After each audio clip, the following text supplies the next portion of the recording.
Welcome to my channel. It's Bias Fanatic, your number one place for unbiased sports news. And if you do me a favor, please like and subscribe, or I'm going to tell Ja Morant that you was dissing his set. You know him and his whole family, they all Crips too. Really? So, make sure you like and subscribe, or he gonna do a drive-by in his Bentley.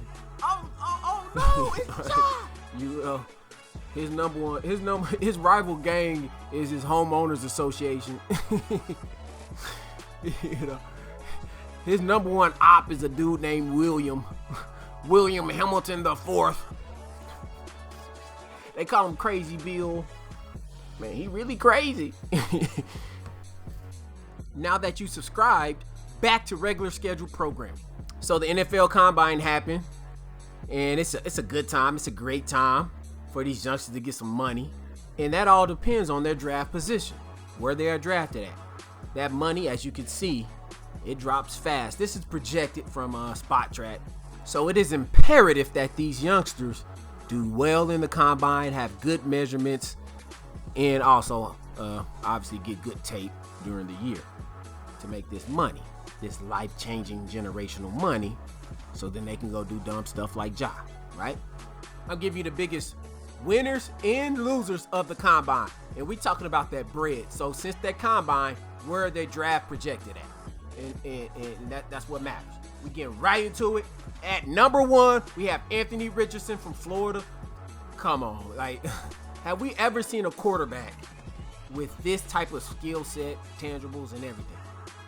All right, he's faster than the small guys like Lamar Jackson. He's got the same speed, but he's 6'4", 240. Like he's got the Cam Newton size. He's got a hell of an arm. The accuracy is questionable. It's spotty at best. All right, his accuracy is average at best. All right, but the guy put on a show.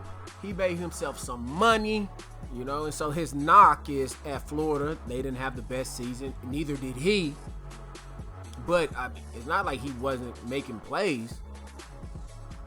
Not like he didn't show what he could really do. But like I said, the accuracy is an issue for me. I wouldn't draft him personally, but I'm telling you right now, he's going to be a top 5 draft pick. And word on the street is that he actually might go number 1. The Panthers have interviewed him, and they seem to like him. So we're going to see who's going to go number 1. That's the bigger question, because allegedly the Panthers love Will Levis as well. So I'm assuming C.J. Stroud, but that might not be the case. So we will see. Hopefully more leaks and we get more information as time goes. Coming in at number 2 is Christian Gonzalez from Oregon. He's a cornerback, got ideal size. He's 6'1", 200, and he ran a 4.38, I believe was his fastest time. And his biggest comp was Devin Witherspoon from Illinois, but he's hurt, so he couldn't even show what he could do. And Christian Gonzalez went out there and blew it out the water. He's very fluid. His hip mobility is crazy insane. Damn, he look good. I mean, pause. But his change of direction is insane. He had one good year at Oregon, but he made the most of it. So he's going to be a top 10 pick for sure in a league where quarterbacks are overpowered. People that can get to the quarterback and then people that can guard the receivers are in to make a lot of money. And this guy can get the job done. And due to his combine performance, he's going to jump Devin Witherspoon and Joey Porter as the number 1 cornerback taken in this year's draft. Speaking of people that can get to the quarterback, coming in at number 3, Nolan Smith, defensive end out of Georgia. His situation reminds me of Nakobe Dean from last year. Both two guys that can really play football, great on the field for college, but a lot of people said, hey, they're undersized. They may not be fast enough or as athletic enough to get to the quarterback. Well, unlike Nakobe Dean last year, who couldn't participate in the combine because he got hurt, Nolan Smith did, and he blew it out the park. He ran 4.39, a 41.5-inch vert, broad jump 10.8. He's explosive. He's fast. He's going to be able to do whatever he wants on that field.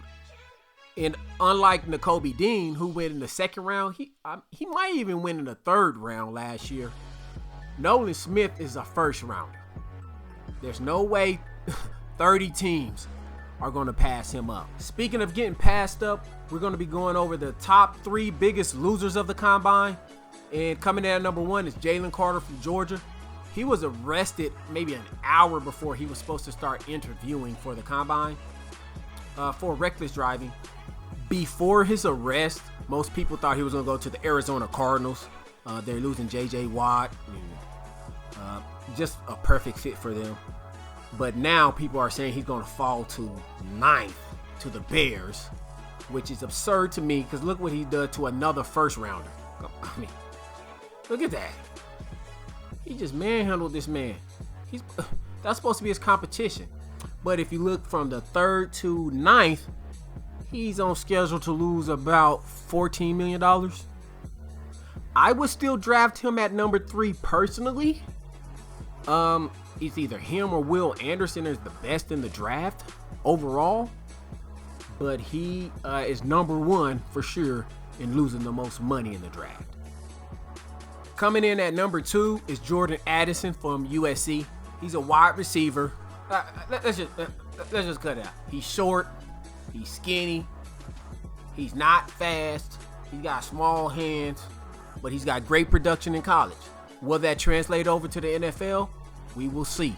One thing for sure, he's not going to go at 11, which is what was projected.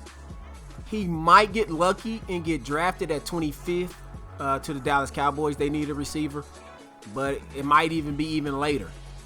And this is what's kind of a big problem in the NFL or even professional leagues. You got people that are great on tape, but they do not get picked up when they should. Coming in at number 3 is another guy that's great on tape, but did not do well at the combine. Mike Morris from Michigan. He's an edge. He just look at the tape. He's slipping and falling everywhere. He was supposed to be 6'6", 292. He came in at 6'5", 275, almost 20 pounds lighter. He also ran the 40 at 4.95, a half a second slower than some guys with the same weight. So he just really didn't show up. He still has great size. He's 6'5", 275, but he's going to have a hard time getting out of the 4th round. Some people are projecting him as a 3rd rounder, but he had an opportunity with just that great size. But how bad his combine was, he's definitely leaving some money on the table. And that's my list of the top 3 biggest winners and losers of the NFL combine. Let me know down below how you feel about my list. And also, is Anthony Richardson going to be a bust? Should he be taken at number 1 overall?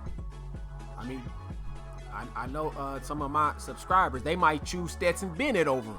All right, let me know down below. Make sure you like and subscribe. And until the next time, peace.